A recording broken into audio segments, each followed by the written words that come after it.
Welcome to Feisty Tortilla. Today we're going to talk about onions. Onions are something that I really enjoy in my dishes. So I like to put a lot of onions in my dishes. One problem with onions though is it makes a lot of people cry, or make their eyes water. So I'm going to talk about how to solve that problem, and basically it's by being quick and efficient with cutting your onions. Now within the onion there are amino acid sulfoxides, and when you cut into the onion, those sulfoxides are released and create sulfenic acid. That sulfenic acid combines with some enzymes that are also in the onion and form a vapor that have highly reactive sulfur-based compounds.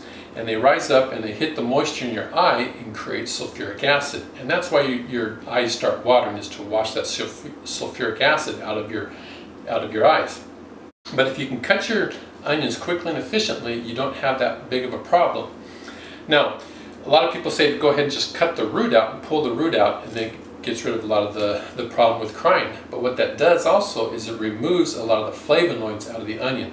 Your flavonoids reside mainly in the root and the outer layer of the onion. So you want to keep as much of the onion intact as possible to keep those flavonoids there. And it's the flavonoids that provide the antioxidants that make the vegetable healthy. So we're not going to do that. So here's what we're going to do. Instead of starting with the root, we're going to start with the stem. So what we're going to do is we're just going to go ahead and cut that stem off first. That's the first thing we're going to do. Go ahead and throw that away. And then we're going to cut the onion in half. We're going to turn it and place it down, which is going to contain those sulfur-based compounds. Now, go ahead and pick it up and peel off just the outer layer. Try to save as much of the onion as you possibly can. So I get those peeled off. Peel that one more layer off. Okay, and I'm actually going to keep the back half of it.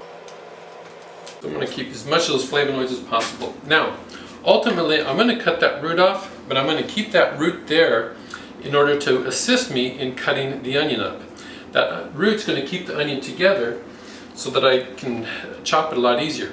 First, I'm going to turn it that way, and I'm going to make some horizontal cuts with a nice sharp knife.